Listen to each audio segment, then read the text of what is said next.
It's rainy here now. Overnight, everything seems or becomes green.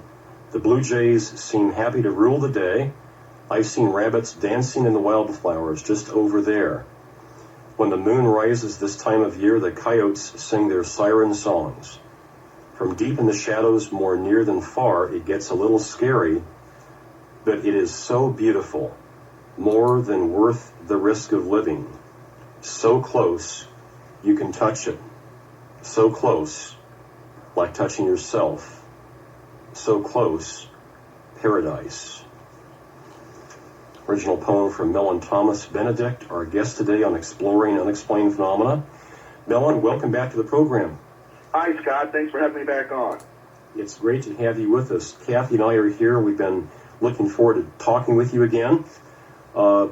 We have to treat part of the audience as people that are going to be newcomers to you, your work, and your history. So can we give people a brief overview of what happened to you in 1992 or 1982?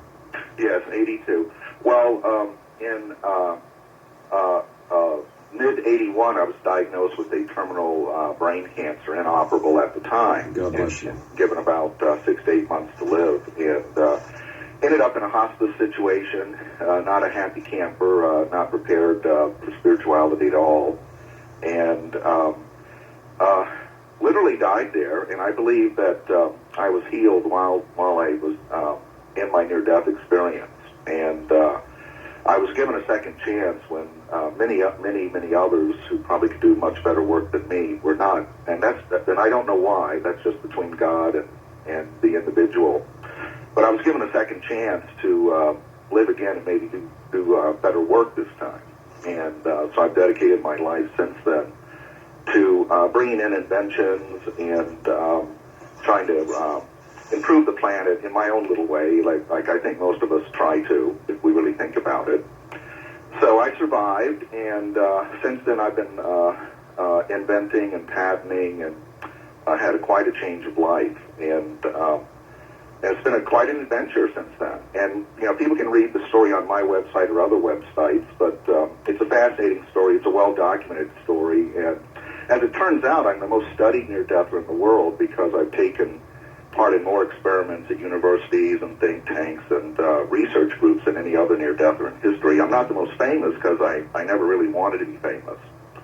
And in fact, in 95, I sort of retired from the whole thing and didn't even talk about the near-death experience anymore. But wouldn't you know it, the whole thing took off without me. So here I am saying, wait a minute, I want to get on this train. Somebody else had some plans for you. That's right. You better get back on again, or who knows where it would have went, huh? And I originally put up my the website I have now just to correct some of the stories out there about me, because I'm not Jesus, I'm not Buddha, I'm not a saint. And I wanted to at least people get the real story. That clarification was good, huh? Yeah. So, Mellen, you were gone for something like an hour and 40 minutes? Hour and a half with no life signs. And the hospice caretaker had an amplified stethoscope. And I had a living will that requested that I not be resuscitated because I really did want to die at that time and get it over with. And to my astonishment and the hospice caretaker's astonishment, she had given up on me. My body had started getting stiff. And I don't know if you've ever been with a person who has died, but when a body's dead. I was with my mother when she died, and I've been with other friends. And there's when life has left the body. And to our astonishment, I found myself back in my body, reincarnated right back in my body, right where I left off, which I thought maybe I'd had moved on a little bit, actually. So you always have to take up right where you left off. Was that experience of coming back to your body and reintegrating things, was that a bit tenuous for a while? Yes. Before I had my near-death experience, I was not interested in spirituality. I've been a product of Catholic boarding schools. Forgive me for saying that, but I think they created a lot of atheists. But I wasn't even an atheist. I wasn't even interested. And I'd never really heard the word metaphysics. I'd never heard the word hospice. And so I was, as many are, quite unprepared. The first 2 years after my return, were very dysfunctional. I became antisocial because I was super sentient. I could hear what people were thinking. I could hear their emotions. And going to clubs or going into public places was like entering into chaos. Mm-hmm. And so it was sort of a curse in the beginning, and then eventually it all calmed down, and I learned to use my talents and my access to going back to the light for useful purposes. And then it was Phyllis Atwater who kind of discovered me in the backwaters in the South, and she introduced me to Ken Ring, and people started writing about me and researching me. And it was at that time that I found out I wasn't alone, that there were many people called near-deathers, and that I had gone a very similar path as many, slightly dysfunctional. Of course, your family and your friends think you've gone crazy when you start telling them things that you've seen. Uh-huh. And that's when I realized for the first time, when Phyllis and Ken were telling me that I thought all near-deathers go back to the light at will. I found out that as far as we know, I'm the only one that was doing that. That really surprised me because I go back to the light almost daily. When you regained consciousness such that you were aware of being back in your body, at that point, did you know that you were free from cancer? No, not at all. But that wasn't an issue. It's such a transforming experience. I literally, for days and days, didn't know if I was here or there. I was multidimensional. Mm-hmm. And I kept asking my hospice caretaker, because I was like in a trance, am I dead? I mean, am I alive? And she would say, you were dead, you were dead. And she was quite shocked with the whole thing, frankly. Mm-hmm. And it was months and months later that, I was in hospice and I didn't die. I started regenerating right away, got my health back, and then I left the hospice caretaker situation I was in, and went back home to my family because I was told on the other side, your biggest karma, your biggest issues are always going to be with your family. So why wait? Why put it off to the next lifetime? Why put it off? Mm-hmm. Go back. And so I did a very brave thing, and I think other people may have experienced this. I moved back home, and I moved in with my parents, which was another 2 years of chaos. But eventually, I ended up on excellent relationships with my parents. I had all the conversations you wait to the grave to have with them. God bless. Yes. And my father thought I converted to fundamentalism. I said, no, it's not that at all. But I ended up in a very good position with my parents, and the relationship worked out wonderfully. And then I got on with my what you might call my planet work, the work I was given a second chance to do. Mm-hmm. So, Mellen, do you have, from either family or private holdings, do you have enough of an income stream now that you can pretty much do what you want to do? I've been extremely lucky, starting back around 1985. I never knew anything about the New Age or metaphysics, but I started hanging out in New Age bookstores because that seemed the closest thing to what I had experienced. And hanging out in one of those bookstores, I met a very, very wealthy man by accident. The bookstore owner introduced us, and he turned out to be very wealthy, and we hit it off as friends. And so for the next 5-6 years, we would have these conversations about stuff on the planet, like, do you believe in manifestors? Do you believe in psychic surgeons? And what he would do is he would finance my trips. And I spent years going around the planet looking at phenomena, unbelievable, healers, miracle workers, manifestors, psychic surgeons, and I was able to take film crews and document everything. Every story I tell you has been extremely well documented. That's the amazing thing. And I have quite an archive of all these adventures. Wow. So when are those coming out? Well, I don't know. It was always done for private reasons, and I may or may not release them in the future. I probably will, though, now, because there seems to be an interest in these things more than ever now. But all these adventures are highly documented. Even the work I did at universities was documented, audio and video, and so I'm putting all this together. I finally have decided to do a book, and it's going to be self-published, and that'll be out in about 6 months. Congratulations, that's cool. I'm finally going to do it, take time off. But what I spent most of my time doing is research. It turned out that I had the ability to go to the light and bring back inventions on command, and that's been tested under double-blind situations at universities. And I produced a good number of patents, more patents coming down the line. People can check out my patents at the U.S. Patent Office, and you might be surprised at what I've already invented. Now, that and $2 will get me a cup of coffee, though, unless you get these things financed, which I've been very, very lucky. Give us, for example, one of the things that you're really proud of that you've invented. Well, one of the things when I was on the other side, I had a long time to ask questions. There was no rush. And I tell people, if you have a near-death experience, there's no rush. Take your time, enjoy it, explore. The sense of quote-unquote time is, I would guess, maybe even different. Oh, it's completely gone. Mm-hmm. There is no time. And so that's a phenomenal experience when you're in a timeless state. And we are actually in a timeless state, but we're just not aware of it at this level.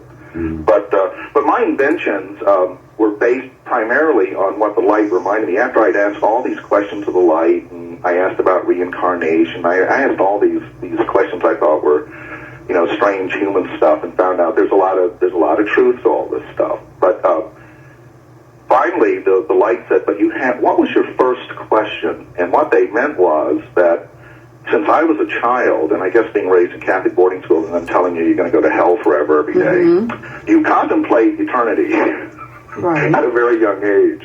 And so from an early age, I used to wonder, why do we grow old and die? What is that about?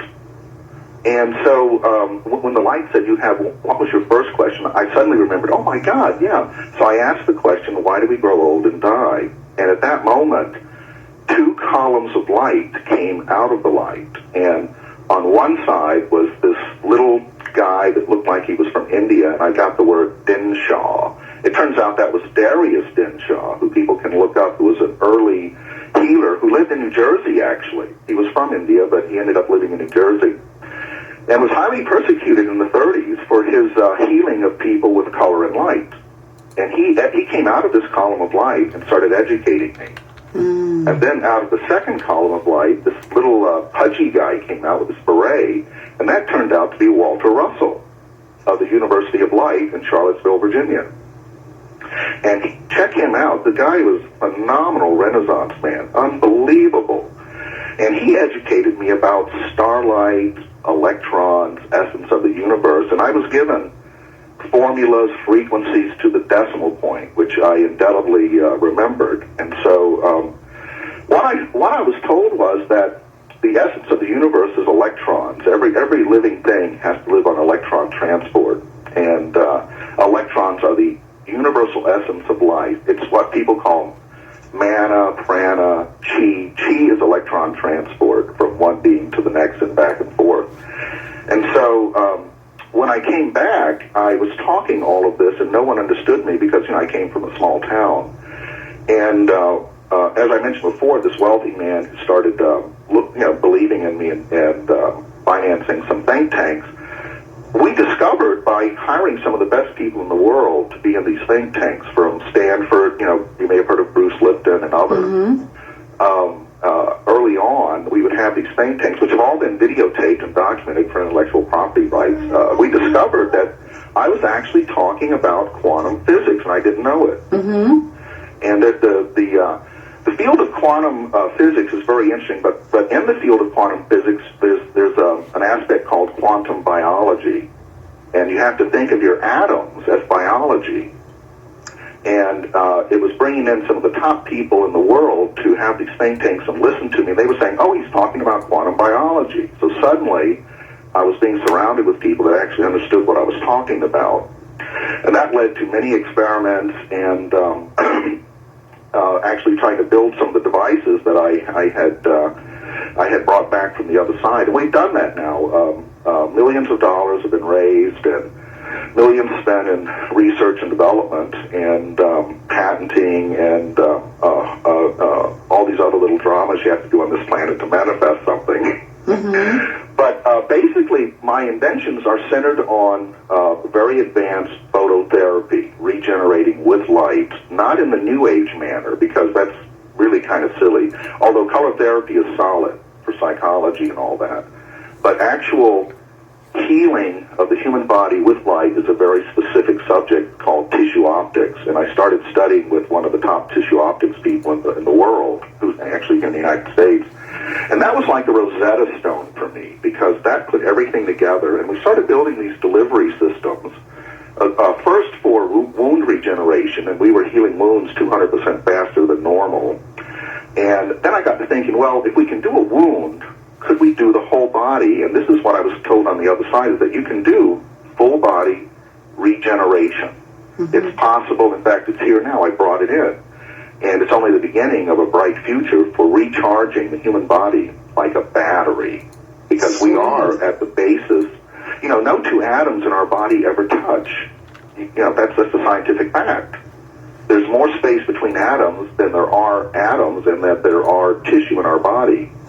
So at the basic quantum level, we are spirits and flesh. Right. And this is why some yogis can walk through walls and things like that, because there's actually plenty of room between the atoms. But I suggest if you're practicing walking through walls, you really got to keep your concentration. You don't want to lose your concentration halfway through a wall. Exactly. So your work is doing with the atoms itself and not the space between the atoms. Right. Well, my work is really based on phototherapy, photons, and electrons. And what's amazing is that the technology has never not worked. If you're alive, this works. Of course, we haven't tried dead people yet. Maybe that's the next thing. How does belief figure into this? Well, that was fascinating, because that's if you get into research, the placebo effect and belief systems can affect things. Well, waves and particles they become a wave or become a particle based on the observer's belief. But there's something that overrides that. Okay. Completely, and that's the saving grace that we all live in. And that saving grace is what I call sacred biology. And so in our early test subjects, we would interview people, and we've worked with thousands of people over the last 10 years. And the test subjects I like the best, we bring in people, we would explain what we're doing, and I would always pick the people that said, this is a bunch of hooey, I don't believe in this at all. Those were my favorite test subjects. Because the way sacred biology works is it overrides the mind. And that really keeps the system going right now till we really do achieve true higher consciousness. And I'll give you a simple example. Sometimes, some people get mad, or children get mad and say, I'm going to hold my breath till I die. Right. What happens? You pass out and the body takes over again. There is a sacred biology and a sacred cosmology in the atoms that make us, that override stupid belief systems and all of that in the end. And that includes the near-death experience, overrides your belief systems. When you have all these belief systems, you get all this feedback till you hit the light. And once you go to the light, you're purified again. And it overrides any silly belief system that we may have, which is a saving grace. Wow, that's interesting. Our guest is but if you're stuck in those belief systems, yes, your mental state and the environment you're in can crash your immune system and make you unhealthy. But it's an illusion. Right. Our guest is Mellen Thomas Benedict. His website, after the http:// is Mellen, MELLEN -Thomas.com, or do a website search through Google for Mellen-Thomas Benedict, BENEDICT, and great website, lots of information there. I want to know about, on your website, as just an aside here, tell me about Darshan. That's an amazing thing. When I was on the other side, I asked if there was anything I could actually bring back with me, and I said sure. And one of the things I was giving was what I call Darshan, which is O-M at the end. Gurus and the Dalai Lama and all those people give out what's called Darshan, which is their grace, their blessing to you when you go to see them. But Darshan is the blessing directly from the light. And if you go to my website and click on the Darshan button, you will then go to the Darsham part of this, which is really a radionic experiment for the planet. You've heard of people putting their hands on televisions and getting healed by preachers. Mm-hmm. There is a lot of truth to that, no matter what religion it is. If the preacher or the healer is in grace, they can transmit this grace to you. Now, what's interesting about Darshan is that it's not for sale. You don't have to earn it. You don't have to deserve it. And it's yours forever. And once you receive it, you can give it to anybody you want. And it has, it's a pure state of grace that, and it is my gift that I was given, that I give freely everywhere I go. And it's not a religious thing. It's a pure state of grace directly from the light. If you want to experience the light or have access to the light or find answers to your life's problems, you can go to that website and interface with the Darshan button. And I've been receiving emails from all over the world with great Darshan stories, which I'll be putting out a newsletter here probably next month for the first time. And we're going to have a whole section called Darshan Stories. And it's just pure grace. And so the attitude is that if you've tried everything and been everywhere and done everything, and you still haven't found what you're looking for, try this. Just give it a shot. Mellen Thomas Benedict, our guest today. We've got a caller here with a question for Mellen. It's Stephanie. Hi, Stephanie. You're on the air. Hi, good morning. Morning. Thanks for being on again, Mr. Thomas. Oh, thanks. Yeah. Last time you were on, you mentioned something kind of briefly, and you'll have to help me articulate this well, about, you said at some point in time, there are going to be people running companies that help the world or something like that. And Yes. Mm-hmm. Okay, go on. No, I saw this, that right now in the Fortune 500, there are no enlightened beings. There are good people, very good. kind of obvious, isn't it? But this is not a put down. Mm-hmm. There are very good people in the Fortune 500. Bill Gates is doing very good work, and but the time is coming now where money and spirit and ethics all become one, because there's something much larger about to happen in the future. And I saw that we will very soon start seeing truly enlightened beings in the Fortune 500. And that's going to be a major sign. It's going to be a change of a sea change, a change of paradigm. Okay, so you just said that something's about to happen. And can we talk about that in light of some of the other prophecies about 2012? Because, Mellen, I'm just so tired of people that wrap themselves with New Age semantics that seem to talk about the old paradigm of judgment and attrition, and that somehow 2012, everything's going to hit the fan, we're going down the tube, we don't have any choice, and so therefore party until then. I'm just so tired of that.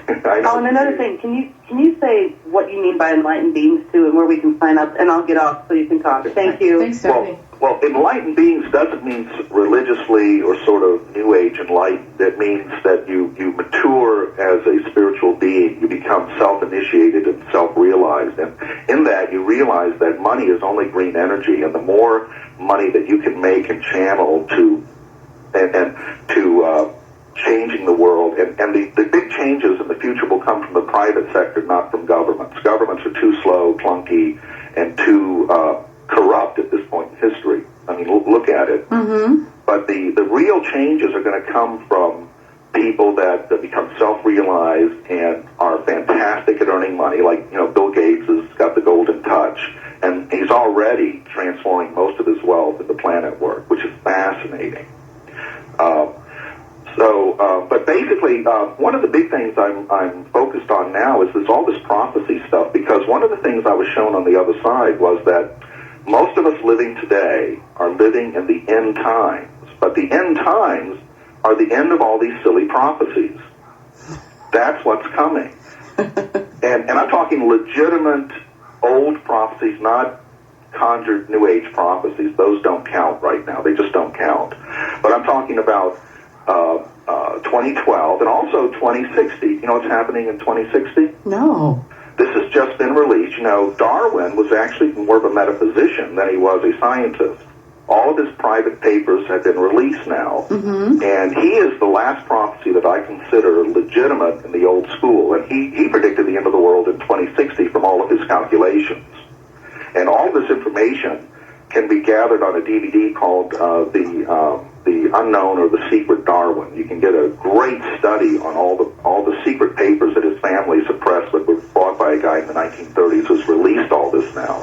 So 2012, 2060 is really the end of the world prophecies. This is the good news. And can I read you something? Because I get a lot of emails about this. Sure. I'll read you something real quick that kind of addresses this. Because everyone thinks the world's either going to end and we're going to go to hell in 2012, right, or we're going to ascend out of our bodies and go somewhere else.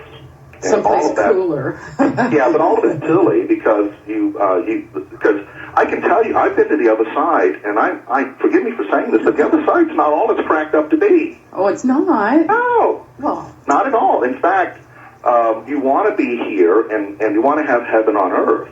That's the true joy. Now, being on earth without spirit is hell, and being on the other side without a body is not all it's cracked up to be. But putting the two together is the perfect situation if you really understood it. Your organs are important. Your biology is sacred.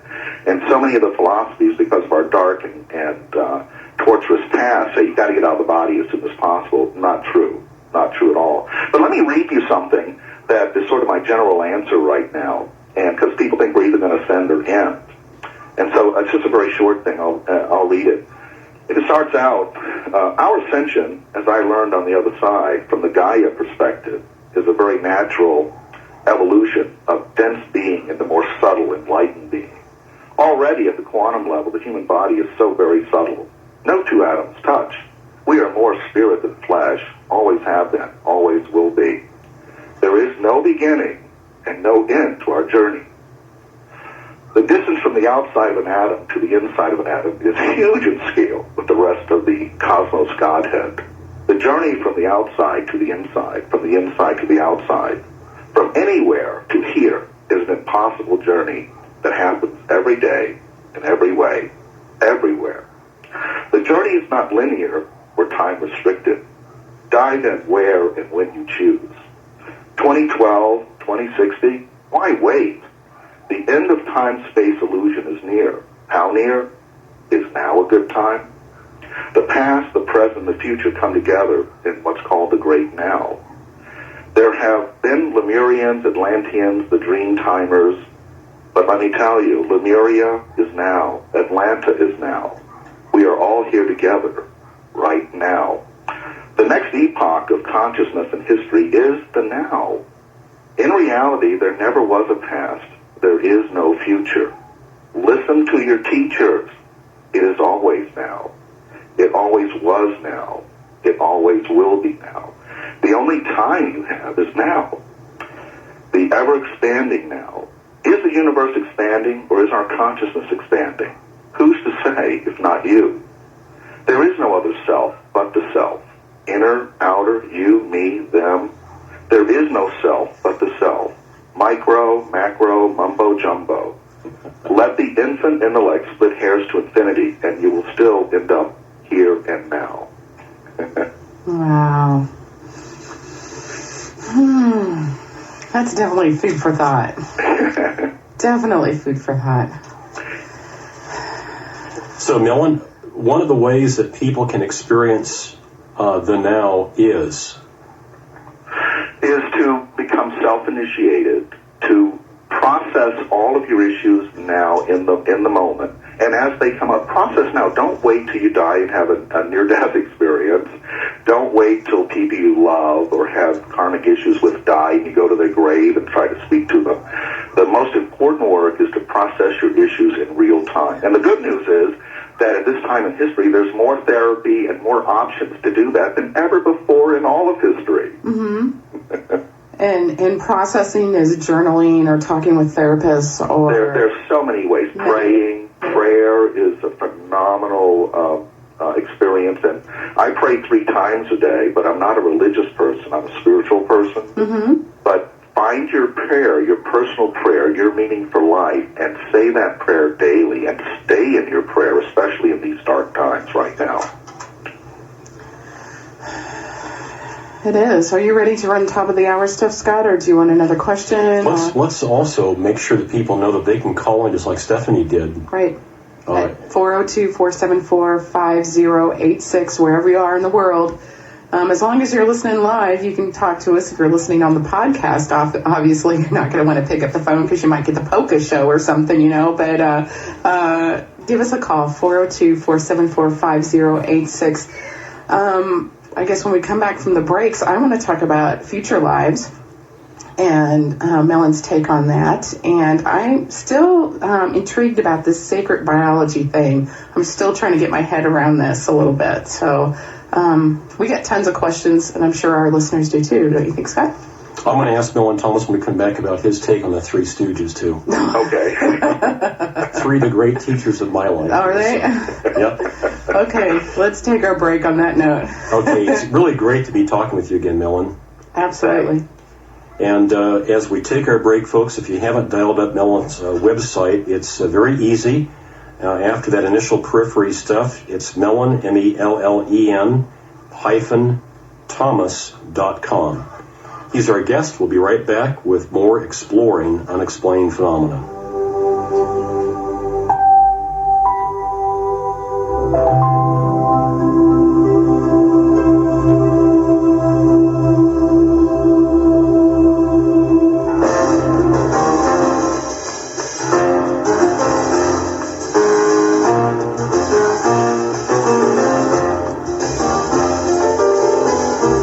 Voice of the Blues in Lincoln, Nebraska. KZUM, Lincoln.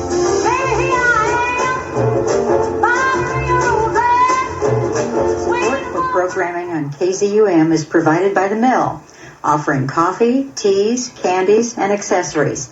The Mill is located at 800 P Street in the historic Haymarket and at 4736 Prescott in College View.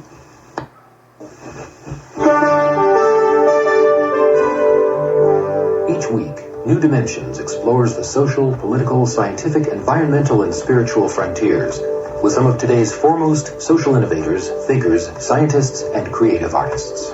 Hello, I'm Stephen Mayer, one of the founders of Atari, the video game company. Next time on New Dimensions, I'll be talking about video games, traditional museums, and everything in between. Saturday at 11:30 a.m. on KZUM.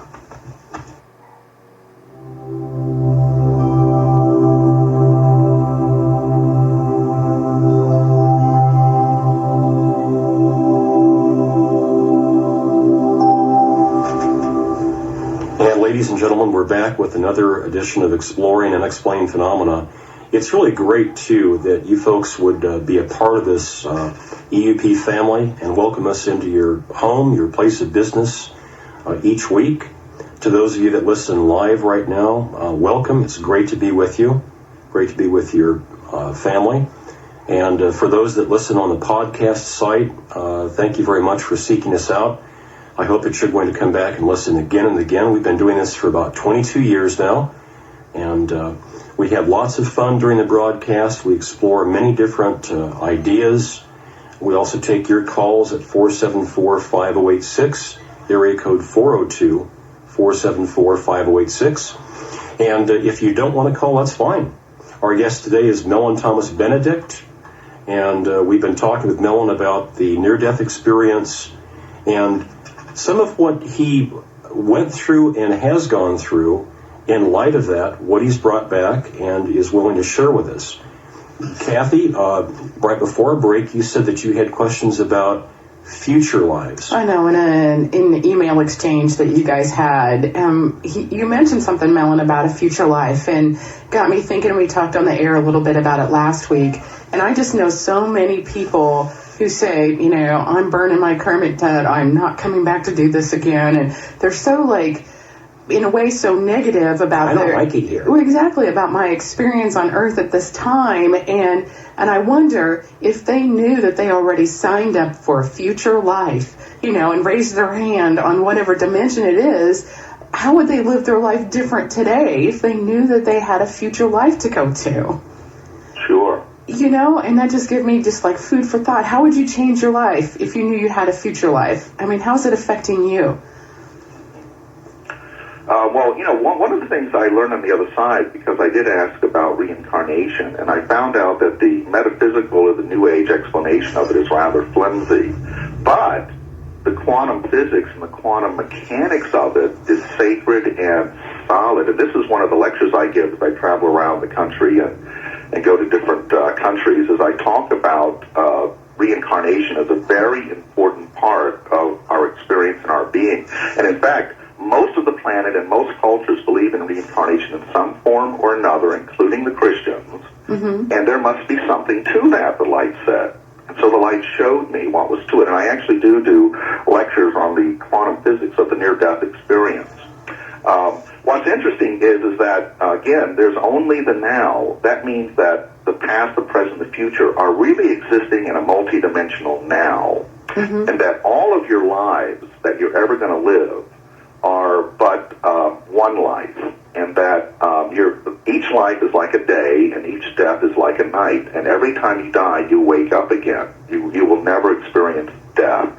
You will only experience a little nap on the other side. And it's quite a bit to put into a little nutshell right now on the radio show, but this is one of the main things I talk about, and one of the main hopes for us. The interesting thing is that why a number of people have negative experiences and think they're going to go to nirvana or going to go to heaven or going to go to some other dimension is that, honestly, in our cellular memory, we have been, every human living today is an incredible success story, whether you're a drunk in the gutter or living in a Manhattan $1 million a townhouse. Yeah. We are the top of evolution on this planet, which is a sacred thing. Evolution and biology is sacred, and what happens is that in our cellular memory, we have had a long, hard crawl out of darkness into the light. And it's been painful in many cases, but that pain is nearly over now, and it will be over in the blinking of an eye, so to speak, in cosmic time. Mm-hmm. And that's in our cellular memory, and that's why in my book I have a whole section called The Promise of Heaven. And the Promise of Heaven was created by our shamans and our spiritual leaders in very dark times to ostensibly give us hope that in those dark times that no one could see any possible relief from pain and hard work in this life. So you would have to work hard now and you would get your reward later. The truth is, it's heaven on earth. But the promise of heaven worked for a while, and then forgive me for saying this, once all the churches and all the religions became fundamentalized and organized, heaven and hell was used against you. Right, and it's about fear and control. Exactly, that's all it became after that. And so we have to get away from that fear, because once I can tell everyone that once you die and go to that light, you will experience no fear whatsoever. You will experience trust and love like we cannot experience at this time now on the planet, because we're all compromised right now with survival. But one of the greatest things that humanity will ever do, and it's about to happen, and it's within this incarnation or the next incarnation, which is in the blinking of an eye, we will en masse. The greatest thing is not a spiritual evolution. I was shown that we peaked spiritually about 2,500 years ago. But the next evolution for humanity and the spirit of humanity is to transcend survival en masse together, because, in fact, every human on Earth is the same human. Right. A different aspect of the same being. And in fact, the entire planet is one sacred living organism. And to say that you're going to separate from this and go somewhere else is like your foot saying to you, I'm taking off for Cleveland, I'll see you later. It doesn't happen in the natural universe. We're here, and we're going to be here for quite a while, although in cosmic time we're not going to be here that much longer, because we do have to leave the planet. The Earth will die no matter what we do. We should be good stewards. We should clean up the planet. But the planet only has so much life that it can give, and it's given 90% of its life already, and it's created us. And we are the part of this system that will, our manifest destiny, and this is why we're so interested in space and space travel, is that our manifest destiny, and our soul knows this if you'll check into it, the Gaia is telling us that the planet will end. not too far in the future. I mean, it seems like thousands of years to us, but in the blinking of an eye, we've already done 15 billion years. Where did that go? Right. I blinked and I missed that. Here I am. But every human living today is the sum total of every spiritual evolution that's ever happened on the planet. Just to be in your body right now is an incredible success story you can't even imagine.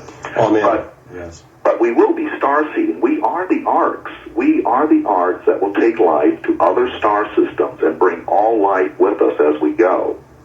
It's a phenomenal manifest destiny that we have in the future that will pull the whole planet together.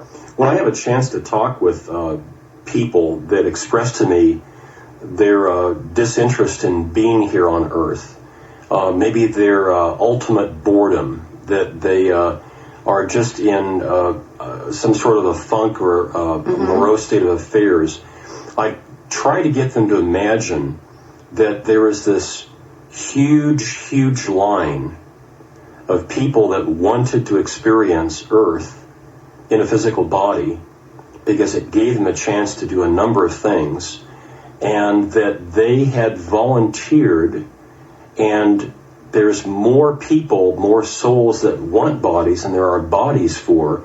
And so they had one of those prime experiences, either at the head of the line or got selected, but they volunteered and they're here. Nobody forced them to incarnate. Nobody forced them to be here. And if you can get them to turn around from sort of the world is against me and I can't do anything right, to the idea that they volunteered for this mission. That it's sacred. I think that's the key word that Mellen keeps on saying. That there's an adventure happening right now that they're a part of. To get a sense of that fact that they're a player in this adventure is a marvelous experience. It truly is. And once you really get it, you're going to love it. And the fascinating thing is that you don't get away that easy. In other words, you just can't say, I'm just leaving here and I'm leaving the rest of my body here. And so once you get that, you realize, well, I'm gonna be alive forever. I'm going to have a certain number of incarnations on this planet. I might as well get a grip on it and make it work. And I do understand, because one of my lifelong studies has been longevity, and it's been hard. I mean, the world beats you down. Let's face it. The world right now, in its industrial mode and in its dark age, it just beat us. I mean, and we survived it actually. But frankly, part of the aging process is your hormones are changing, your biochemical nature in your brain is changing, and depression is a natural part of aging, and people suffer with this. We suffer with andropause, menopause as we age, and our chemicals change, our hormones change. But the good news is there's a lot you can do about this. You don't have to suffer like this anymore. There's so much you can do about these things. And for longevity, we're expanding our lives longer and longer. And but before we actually migrate from this planet and start starseeding, we will have an average life of around 150 to 175 years old. In good health. Because it's not about how long you live, it's about the quality of the life that you live. Right. Absolutely. Now, if you were to take a call right now from somebody in our audience who has a terminal illness that they have been struggling with, and that hypothetical caller called in, what would you say to them? Well, I would say this: get a good diagnosis. Find out what's, because I've received calls and emails from people that think they have this or think they have that, and they've never even had a diagnosis. I've worked with so many doctors now that I've forgiven every doctor I thought was an asshole. I know what they go through, but still, I'm telling you, if I was, and this is no medical advice, by the way, but I'm telling you that from what I've seen on this planet, that if I ever got terminal again, the first thing I would try is a miracle. And there are so many good healers, there's so many good natural paths, there's so many good alternative methods now available to you worldwide that are proven. But I tell you, if I was pronounced terminal again, I would give a series of faith healers the first crack at me. And are they the people, or is it your consciousness that kicks in that sacred biology that overrides the illness? Yes, that's the phenomenal thing. One of the things that I've studied over the years is medical hypnosis. Mm-hmm. And there's so many documented records of doctors curing incurable diseases with just hypnosis. Isn't that amazing? Right. Oh, I know from the, Mellen and Kathy, from the martial arts literature, that there's a brainwashing that you can do with the body so that you can brainwash your hands so that your hands and your arms believe that they're stronger than concrete blocks. Absolutely. I've experienced that. I've taken part in those experiments. I've had my, I've gotten into that state and my arm was steel, and a full-grown man, I could just hold my arm out, and a full-grown man could lift himself off the floor. You know, your shin bone, ladies and gentlemen, it's so tender that you can just bump into the edge of the table and just go, ow. I've seen a person take their shin bone and kick with their leg and break a Louisville Slugger bat in two with that shin bone. Wow. It's phenomenal what you can do with your mind-body connection, and we're just beginning to even tap it. I think one of the greatest examples, living examples today of this is multiple personality people. I don't know if a lot of people know this. I was just going to say, we resent you referring to us that way. Now, we are all technically multiple personalities, believe me. But we're talking about dysfunctional. And what's funny is that I think they're one of the greatest examples of what we're talking about on the planet today. And I've worked with many of therapists that work with these people in my research because it is a living example today. Did you know that multiple personalities, quite often when they change personality, their eye color changes? Wow. And in different personalities, one personality can be allergic to nylon or cats, and the other personality isn't. Mm-hmm. And there was a phenomenal work done down in San Diego about 10, 15 years ago that I'd like to replicate, and that is they took multiple personalities and they did full-body CAT scans of them while they were in different personalities, and the internal organs changed. In fact, one personality might have cancer and the next personality didn't. Amazing. In the blinking of an eye, changing the personality changed the entire physical condition. So that's a living example to us. And so if you change your personality about your illness, you're changing your illness. Yeah, you change your matrix. Right. You change your matrix, the whole picture. I've often said that the universe only changes when you change. Right. If you don't like the movie you're watching and it's boring, choose to change the channel, you know? Exactly. Yeah, you have the power. Well, let's so true. Kathy, let's now talk about people that have a terminal illness and they've fought and struggled, they're very weak, and they are ready to make that transition. Mellen, tell them what awaits them. I tell you, in most cases, it's going to be the most beautiful thing you've ever experienced. It's going to be an awakening. It's going to be a cleansing. It's going to be a release from what's called this temporal karma that we're in. And you're going to you will never ever experience death. You will only wake up. So the attitude you take with you to the other side, to a certain extent, determines the experience. So once you get past the fear of death, and once you realize that terminal diseases are actually a very sacred spiritual path you're on first, you can change the path, but cancer and terminal diseases are actually a spiritual path, and you may have chosen this path to begin your next incarnation. Okay, I'm going to back you up about 10, 15 words. Say what you just said again. Cancer and terminal illnesses, or even chronic diseases that a lot of people suffer with chronic conditions. Mm-hmm. This is a spiritual path that's going to bring you to yourself. It's going to bring, because maybe nothing else in the universe is catching your attention. And maybe also the individual's experience with that disease is also some form of a teaching for those around them. Absolutely. It really is, if you look at it that way.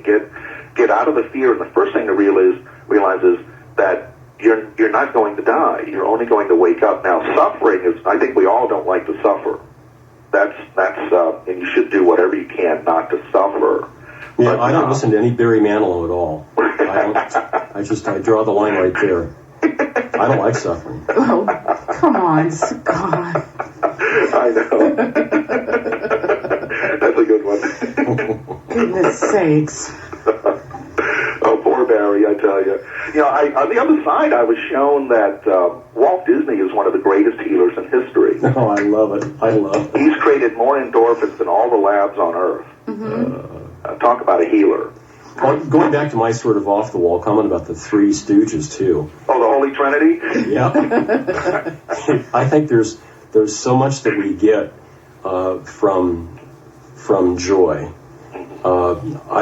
Years ago, Mel and I had Gelik Rinpoche and the poet Allen Ginsberg live here in the studio. Wow. And this Tibetan Lama and Allen Ginsberg were trading retorts and asides and jokes back and forth. And they had me and most of the audience just falling on the floor laughing. And these guys were just chortling. You know, here's this enlightened Tibetan teacher who's doing one-liners with Henny Youngman, you know, just bingo. And just grinning from ear to ear and having fun doing it. Well, I tell you, I'm very excited because tonight is a very special night for me. I've got gold circle tickets to see my lifelong guru, the man who's had the most influence on me my entire life. I have everything he's ever done, and I finally get to see him in person tonight. Who is it? Bob Newhart. Cool.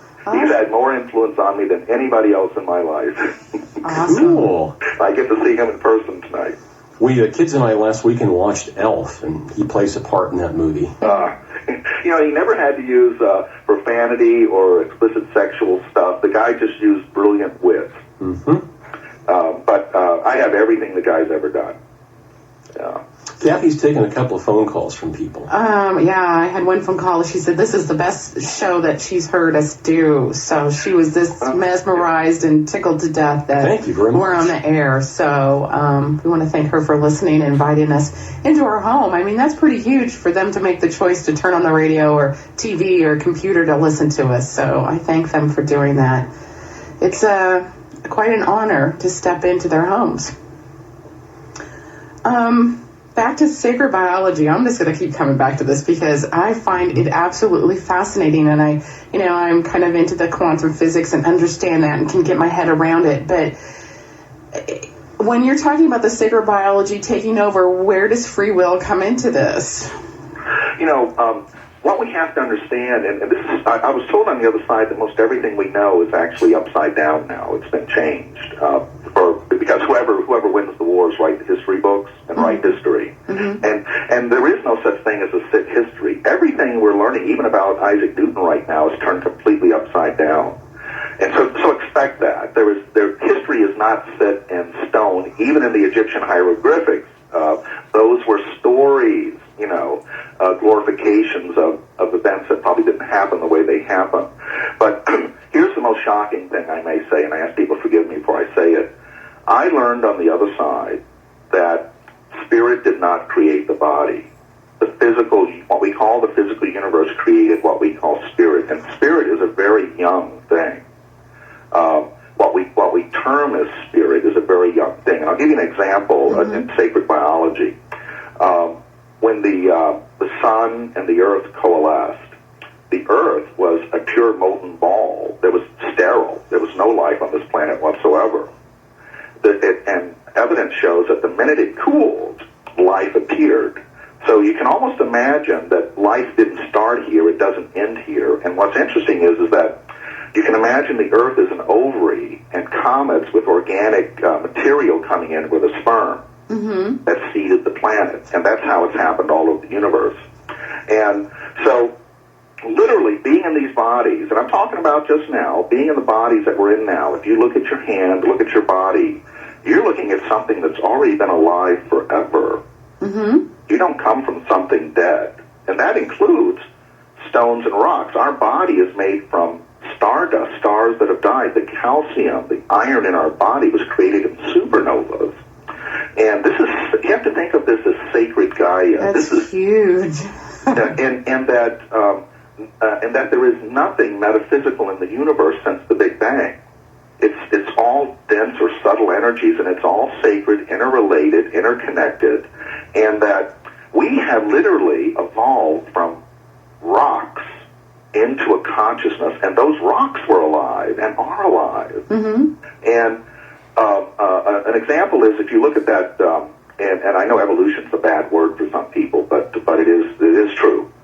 But if you look at the evolutionary timeline, humans showed up right at the last second of that timeline.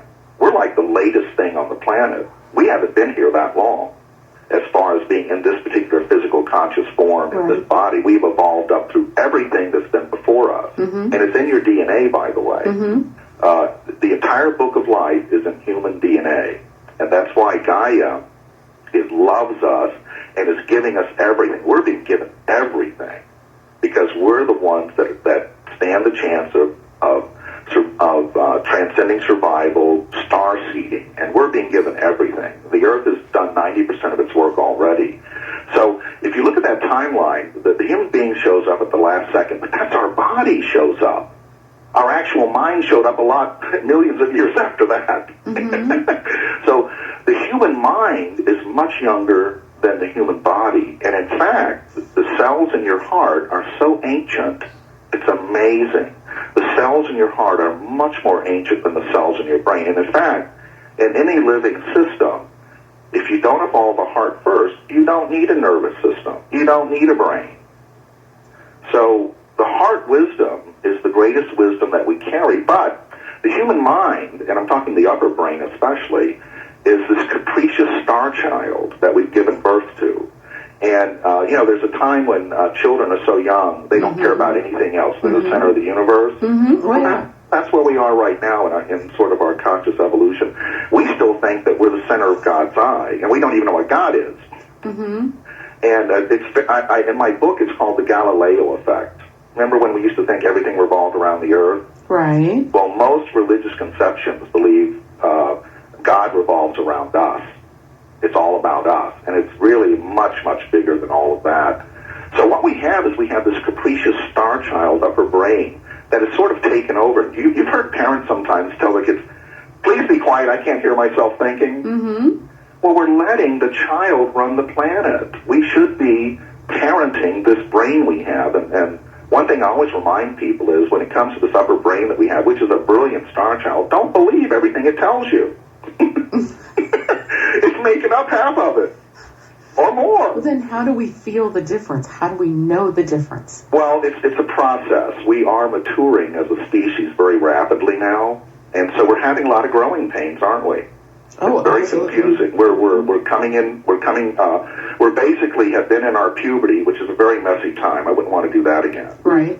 And we're coming into a maturity of the species now, which is manifest grace that will save the planet, is the maturing of the species. And in that maturing, we justify our existence because we become sustainable. In fact, we become so good at it that we can starseed.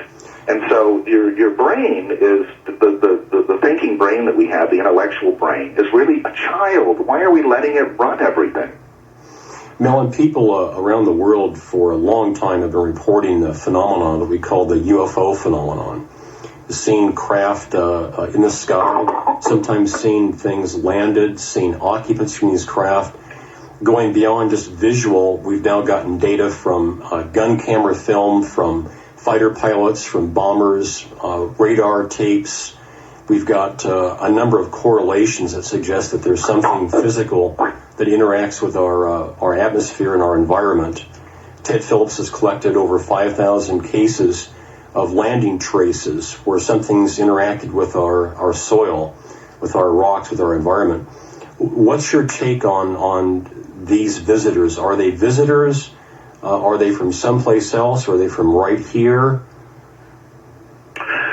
I'm glad you brought that up because, I'm getting ready to leave for Sweden next Wednesday for a series, 8 days, a series of lectures in Sweden. Mm-hmm. And I touch on this because this involves not only future lives, but contact with other sentient cultures.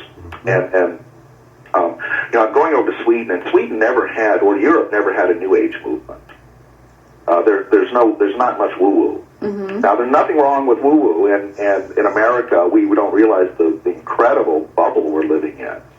So most of all my talks in Europe are really scientific, and I look at the near-death experience as a quantum physics sacred event that happens, and I can explain it in detail. But here's what's interesting.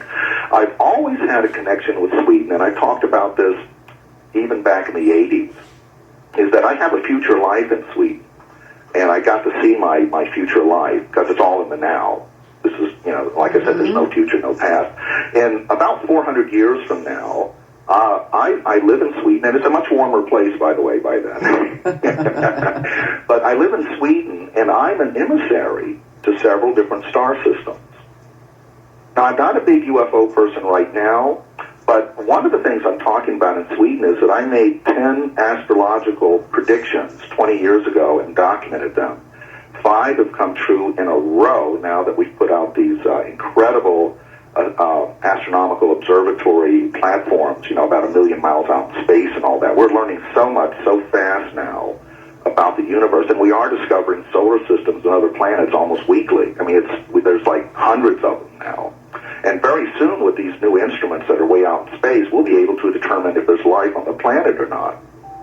But here's what I predicted, that the universe is full of life, no doubt about it. There's red stars. Our star is actually a green star. It only looks yellow. So its peak wavelength is green. That's why what's the dominant color on Earth? Green. Yeah, that's because it's reflecting that green. So we're the product of a green star with certain gravities and all that. But there are blue stars, red stars, brown stars. There is, no doubt, life all over the universe, but life that we can relate to, because the predominant form of life in the universe is organic or bacteria. And there are planets that may be planets of just dolphins, sea life, and we can't even talk to our own dolphins right now. So my prediction was that in all of the universe, that